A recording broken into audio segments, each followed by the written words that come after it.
Right now, Paul Mescal might be the most hunted man in Hollywood, and not just because of his acting. In an era where A-list celebrity is expected to be a walking brand, constantly posting, promoting, and performing online, Mescal has done something almost unthinkable. He disappeared. No Instagram, no TikTok, no X. While many actors treat social media as part of their job, Mescal has quietly stepped away from it entirely.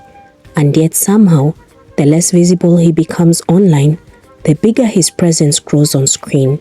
So how did a Gaelic football player from County Kildare become one of the most sought-after actors of his generation while refusing to play by the usual Hollywood rules?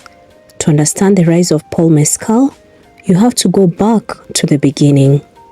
He was born on February 2nd, 1996 in Maynooth, County Kildare, Ireland, where his early life had very little to do with film, set, or red carpet.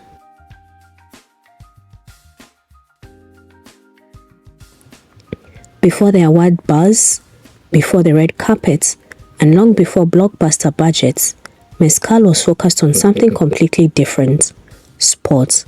He grew up in Ireland, playing Gaelic football, one of the country's most physical demanding sports. For years, the expectation was simple: football would be his path. But an injury changed everything. Unable to continue competing at the same level, Mescal shifted his focus towards performance. What began as an unexpected detour slowly turned into a career path. He studied acting at the prestigious Lear National Academy of Dramatic Art in Dublin, one of Ireland's most respectable drama schools.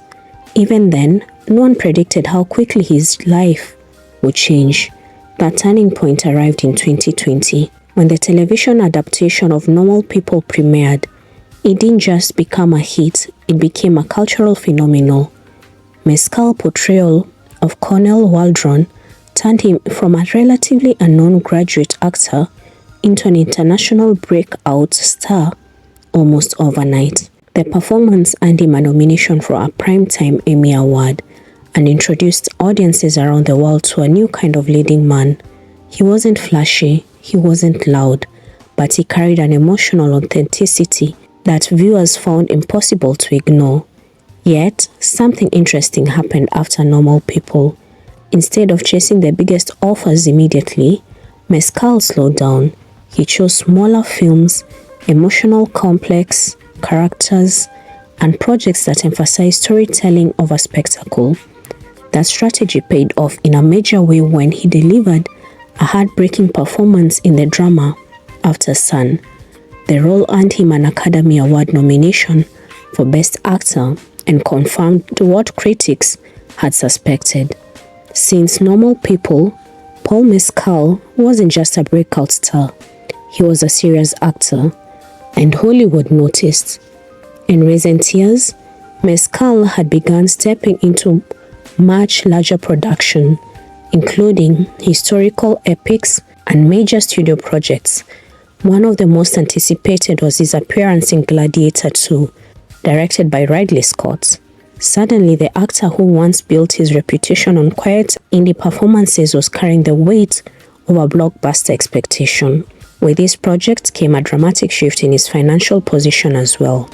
Industry estimated placed Paul Mescal's net worth at roughly $5 million, a number fueled by rising salaries, international film roles, and increasing demand from major studios. Reports suggest some of the upcoming projects may command salaries reaching into multi-million-dollar range. But what makes Mescal unusual is how little his lifestyle appears to have changed. Unlike many Hollywood stars who relocate to Los Angeles and build high public personal brands, Mescal has largely maintained a quiet life centered around work and close relationship. He continued to spend time between Ireland and London, maintaining a relatively private routine that stands in stark contrast to the visibility most actors cultivate. In interviews, he has openly explained his decision to stay away from social media. He once said he simply doesn't feel the need to have a relationship with those platforms. For some celebrities, that will be a career risk. For Paul Mescal, it seems to have been the opposite effects. His absence from the constant online conversation has created a kind of mystic and increasingly rare quality in the modern entertainment industry. And what mystic only grows stronger as his career continues to expand. Upcoming projects like The History of Sound signal that Mescal is still interested in emotional-driven storytelling, even as he enters larger cinematic worlds, which raises an interesting question about the future of his career. Many actors spend decades chasing visibility, more films, more interviews, more fame. Paul Mescal appears to be doing the opposite. He works intensely on the roles that matter to him, then quietly steps away from spotlight until the next project demands his attention. In a culture that rewards constant exposure, that approach feels almost radical, and it might explain why audiences continue to gravitate toward him. Because when Paul Mescal appears on screen, it still feels like an event, not because he's everywhere, but because he isn't. So, the real question about Paul Mescal's career isn't whether he'll become one of the defining actors of his generation. Many critics already believe he has that potential. The real question is something far more intriguing. How long will he choose to stay in the spotlight at all? Because if Paul Mescal ever decides to disappear completely from Hollywood, he might be the rare actor who leaves the industry exactly the way he entered it, quietly.